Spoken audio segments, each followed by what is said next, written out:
Hello, everybody. I'm Maggie McKenna. I'm the director of the St. Lawrence County Arts Council, SLC Arts. And today we have the great pleasure of having episode 24 of Art for Art's Sake with Rebecca Donnelly. And she's an author. She lives right in Potsdam, and she's our children's librarian at the Potsdam Public Library. I got to know her there when I worked there as a program coordinator. So I'm so glad to have Rebecca on to talk, and she'll be talking about writing and publishing her books and some more information about her career in writing. So this will be a really fun one. I hope that you'll stick around. This will also be available afterwards to check out and share. This event today is sponsored by North Country Savings Bank. Their logo or their tagline is, "You make it the North Country, we make it a bank." I want to thank everybody at North Country Savings Bank, but also all of our other sponsors who have supported us through this difficult time. We really appreciate you supporting local arts and being a part of what we're doing here. This has been a really great program. We're really excited to continue it. So if you're interested in becoming a sponsor, reach out to me directly and we'd love to get you set up. You can email me at director@slcartscouncil.org, or you could just message us on Facebook. Easy peasy. This is Art for Art's Sake. This is a new virtual program from the St. Lawrence County Arts Council. And if you're an artist and would like to be showcased on one of these shows, you can also reach out to me. We'd love to get you in the schedule. We are currently working on filling up next week's schedule and beyond. So you have a little bit of time before you can be on the schedule. Anyway, without further ado, I'm very excited to introduce you to Rebecca Donnelly. Rebecca, I've unmuted you and you're good to take over. Hi. Awesome. All righty. Hi. I'm so glad that you asked me to be here today. This is such a great series and it's such a nice opportunity. What I'm going to talk about is a little bit about my career as a writer, a little bit about what it takes to have a career in traditional publishing. This is a topic that I feel really is great for questions because, like I was telling Maggie, it's not like I'm going to do a demonstration for you. So if you have any questions out there, please speak up. I'm more than happy to answer them. There's kind of a lot of weird technical stuff about the publishing world that seems a little bit mysterious when you have not experienced it. So I'm happy to answer any of those questions. So quick introduction to me. I am a children's writer. I have 4 books out currently. I'm just going to show you a few of them. This is a middle grade novel that came out last year. This is The Friendship Lie. And most recently, I've had some picture books out. Cats Are a Liquid came out last October. This is my first picture book. And this is Green Machine, which came out March 17th. And let me tell you, if you thought releasing a book was tough, releasing a book in quarantine is incredibly tough. It lands like a Kleenex on the floor. It does not make a sound. So, but I want to tell you a little something about this book because it kind of has a local connection. So this was one of the first books that I actually wrote, even though it's the most recent one that was published. I was asked if I wanted to try writing a book about anaerobic digestion, which is a process of making biogas. And I said, I will give it a try because the first trick to being a writer is say yes to everything, try everything. If you want a career, you kind of have to say yes. So even though I wasn't thinking about writing nonfiction or picture books, I said, yes, I will try it. And my first step then, because it is nonfiction, was to do some research. So I looked around the North Country and I said, where can I find an anaerobic digester? And lo and behold, there's one at Clarkson and there's one at Cornell Cooperative Extension Learning Farm in Canton. So I was able to get in touch with the folks who run those. Shout out to Nick Hamilton Honey and to Stefan Grimberg for showing me around and helping me do some really hands-on research, which made this a really special project. So I always like to point out to kids that this has a local connection. It was until the schools were shut down, being read at Canton Middle School because they have a food scraps collection program there. All right, so there are a lot of ways that you can go in publishing. My experience has all been in children's publishing and in traditional publishing. There's a lot of other ways that you can get into publishing, but I'll talk about what I know best.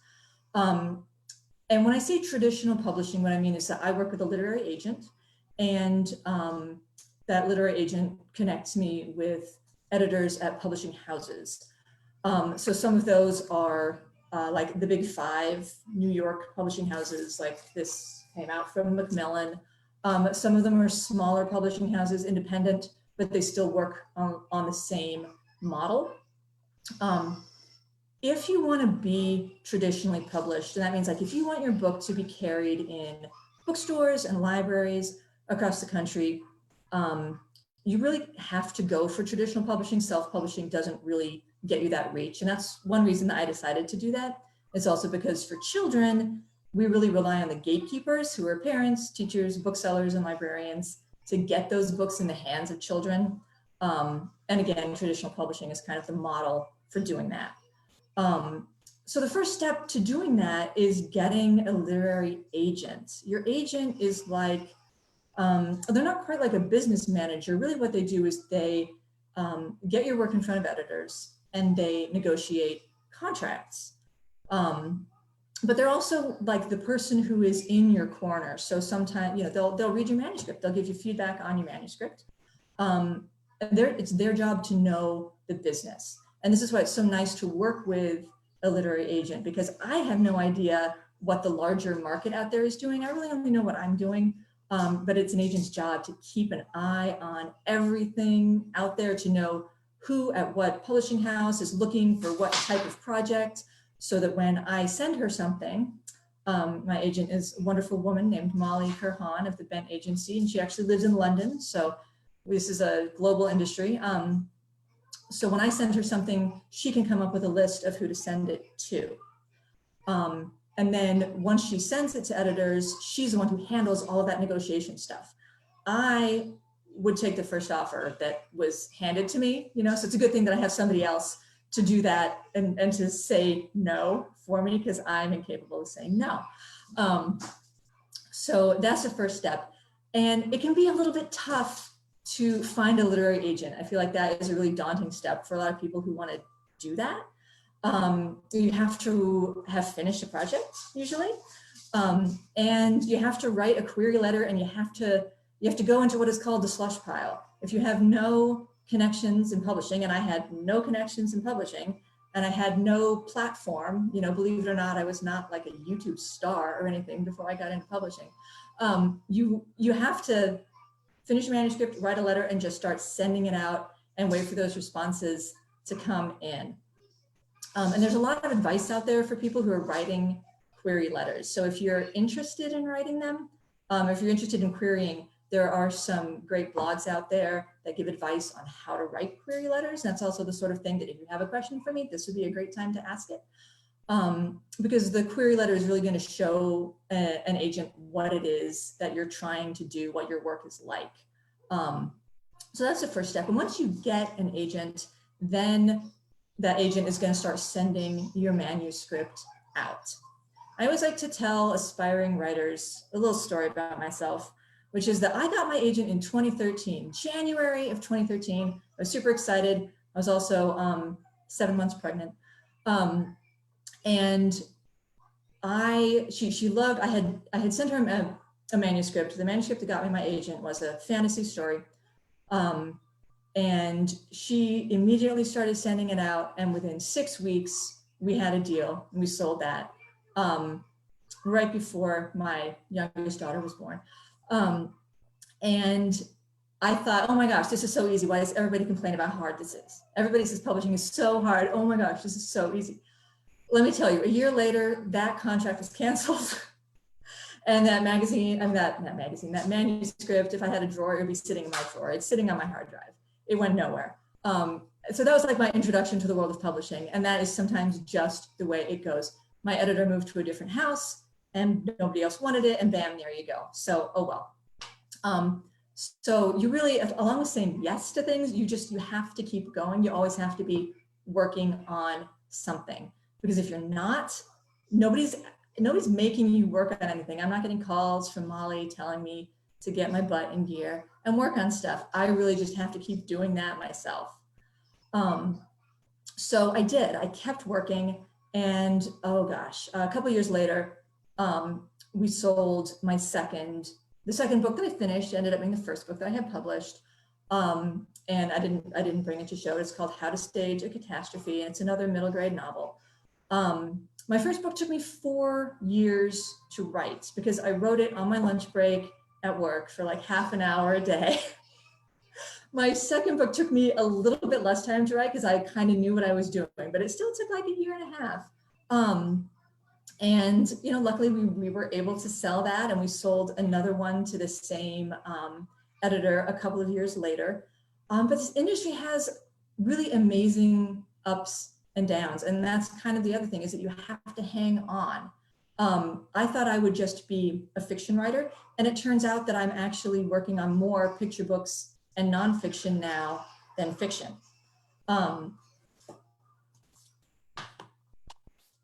Cats Are a Liquid is a book that was inspired by something that I heard on the radio, right? Which would be another lesson, just keep your ears open. There are ideas out there all the time. I don't know if you have heard of the Ig Nobel Prizes. They are like the awards for silly science. So there's physics and chemistry and all this kind of stuff. So one for fluid mechanics one year was this French scientist named Marc-Antoine Fardin wrote a paper about how cats behave like liquids. Because if you've ever been online and you've seen pictures of cats sitting in like bowls and boxes and sinks and stuff like that, their bodies kind of fill up the whole space, right? They smush in there, just like they take up the whole bowl. So he actually wrote a paper where he studied the dynamics of this and argued that cats are liquid. And I was listening to this and I'm like, oh my gosh, that is a picture book right there. And I wrote this thing faster than I've ever in anything in my life, sent it to my agent, even though I was supposed to be working on something else. And she was like, oh yeah, we've got to send this to, I was in the middle of working on Green Machine, hadn't finished it yet, but we sent it to that editor anyway, just to say, why not, right? What could go wrong? And she not only got back to us almost immediately that she really liked it, but once it went through the acquisitions process, which I'll talk about in a second, they found, I think it took them about 22 minutes to hear from the artist that she wanted to do the project. So sometimes things go very, very well, and sometimes things go very, very badly. Sometimes they go very slowly, and sometimes they go very fast. Acquisitions is just something that happens in a publishing house. No editor at a publishing house gets to just decide that they want to buy your book. They have to work with a whole team. And this is where I'm going to try and share that slide. Maggie, let's see if we can do this. I think you can do it. All right, turn off my video for a sec. All right. And okay. So this is just out of a presentation that I have made when I talk to kids about writing. So the process of working with a writer, I've talked a little bit about working with a writer and working with an agent and an editor. What I want to show you here is all of these little back and forth arrows. When you're working on a picture book, I'm working with an editor, but the editor is also working with designers and art directors, and they are working with illustrators. And there's back and forth on all of these things. It doesn't flow one way because there are always, always, always changes to make. And you have to be flexible, and you have to be willing to accept the changes that people want to make. You don't have to change every single thing that somebody tells you to change, but you have to understand that when you work with a team like this, everybody's goal is to make the best book possible. So if they make a suggestion, it's probably because that's what they're trying to get to. So if you see the editor and the art director together choose the illustrator. And this is another thing that surprises a lot of people.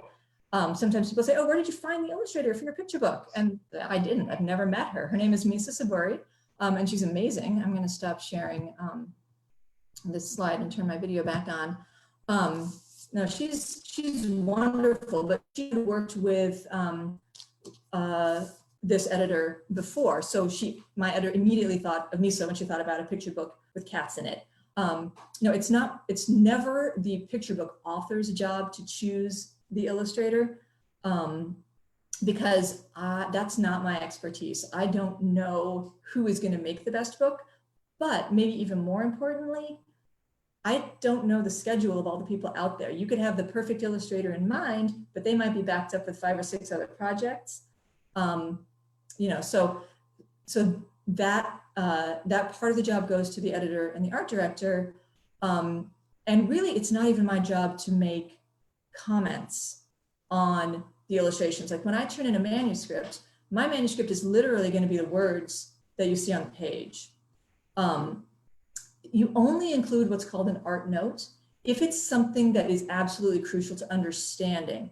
I don't know, if I was writing a story about, a kid going to school, I'm not going to describe that kid's clothing or whatever it is, because that is completely up to the illustrator to decide. We're about to be joined by a special guest. Hi.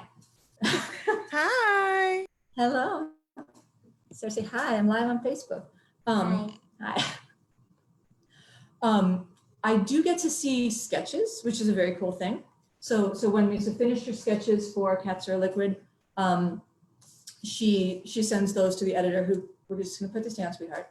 She sends those to the editor, and those are passed on to me. And then if I have any comments to make, like, oh, I had one little comment about this, and that was fine, but I'm not really allowed to say, oh, I don't like the expression on that kid's face. Oh, I think you should have done this perspective differently.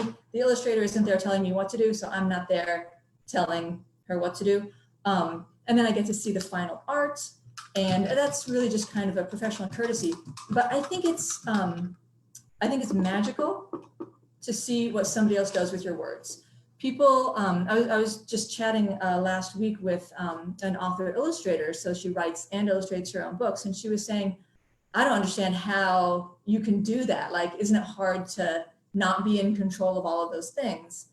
But I guess not being an artist is I'm just amazed. I'm just impressed with what artists do.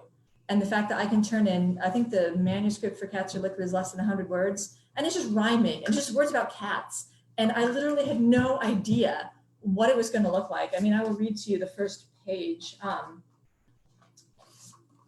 So it says, cats fill, cats spill, cats flow downhill. So from those words, she created basically a little world of child scientists. They're all wearing these little lab coats, working with cats just in all these wacky situations. I mean, so I had no input into that. I love this picture of all these cat clouds. So, yeah. That is so cute. And what I love is that she also gets to just throw in funny little stuff. I finally asked her, because I have chatted with her on Twitter, even though we've never met. I was like, why is there a picture of like a pickle or a cucumber? Like, what is that? And she said, yeah, have you ever seen those videos online of like cats being afraid of cucumbers?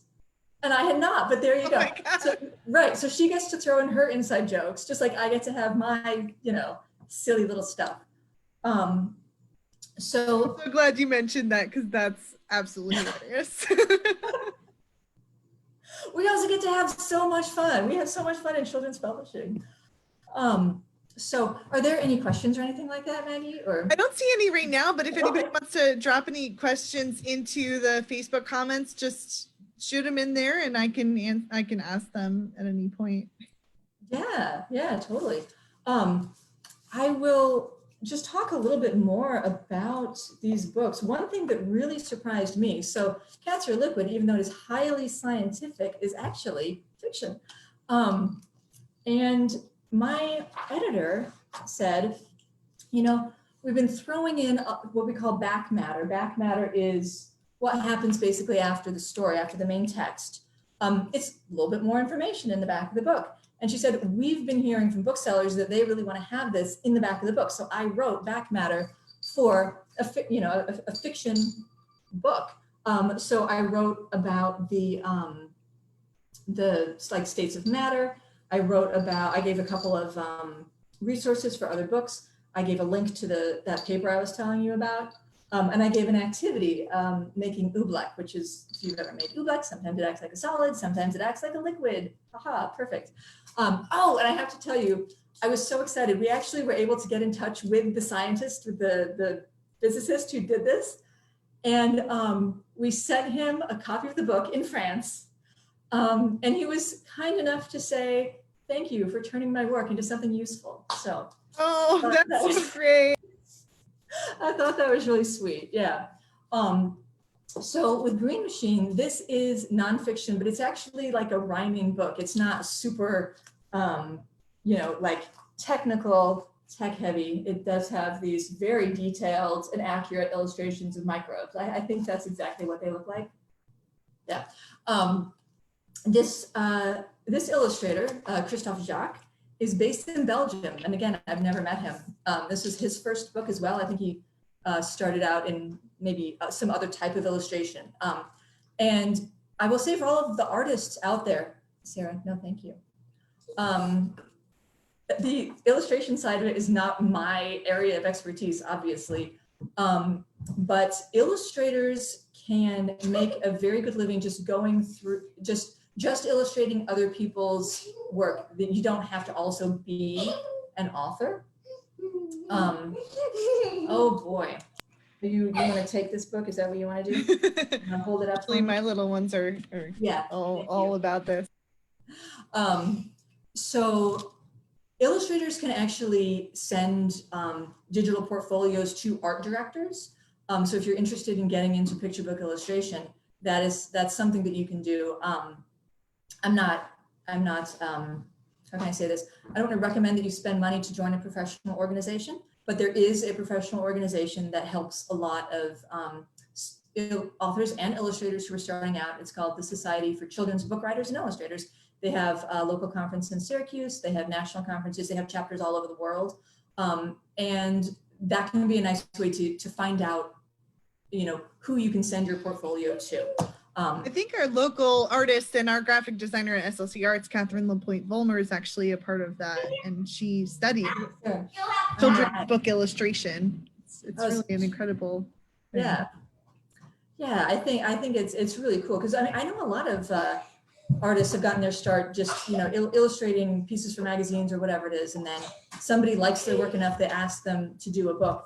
And his work is this kind of retro style, so it really suits. It's cartoony, but detailed, and I think it really suits the subject matter really well. So, and again, I did write some back matter for this one, so there is a little bit more information about the process here as well. The back matter is really cool. I've been noticing that in more of our kids' books that we have. I like that. Yeah, I have. Okay, you're gonna have to back up, sweetheart. Oh boy. Sarah. I have another book coming out next year with Misa. I'm really hoping, a lot of things have been weird with publishing, just like with every other industry right now. So I'm really hoping that it's not delayed. It's supposed to come out maybe even less than a year from now, but like early 2021. And it is based on another one of these papers that won a prize, the Ig Nobel Prize. It's called, Sarah, it's called How Slippery is a Banana Peel? And it's about friction, right? So there was a group of Japanese researchers who studied the frictional coefficient of like when you put your foot on a banana peel, how far do you slide versus a tangerine peel? So we teamed up with Misa again, and it's really cute. It's set in like a science fair for kids, where they're doing all these weird experiments with all of these like banana peels and other things like that. So I did again some back matter for that, where I explained a little bit about friction and that kind of stuff. So that is so fun. Where can people get your books, locally or otherwise online? They should be available at the Clarkson Bookstore and Brewer Books. They're also at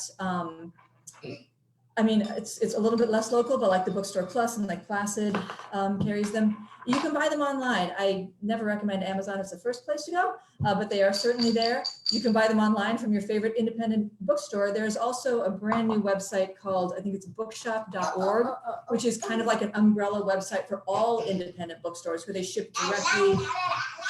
So you're gonna have that's awesome. Directly from warehouses. What was that one called again? Bookshop.org. Okay, I'll share a link to that. Yeah, so that's a great place. I always recommend independent bookstores because they're really the heart of your community. So if you can get them there, do it. I understand discounts are fantastic, but do what we can to support our local businesses. So Yeah. Absolutely. And our local authors. So Aw, thanks. yeah, I can't wait to see these books. Okay. Well, I don't see any questions quite yet. We are in a little bit of a delay. I will also share the bookshop.org. Okay. Sorry, but Yeah. thank you so much for sharing all of this. This has been so exciting. A lot of people have been commenting and saying it'd be fun to be an illustrator, and this is really cool information. So thank you so much for your time. And Sarah, nice to see you, honey. Wasn't that nice? Wasn't that So great? nice. My 6-year-old too, it does the same thing every once in a while. It's just the way of the world right now, isn't it? Yep. Well, thank you so much, Rebecca. Everybody, this has been Art for Art's Sake with Rebecca Donnelly, local children's author and a young adult author. Thank you so much for being with us. Support your local artists and your local bookstores, and we'll see you soon. All right. Bye. Thank you.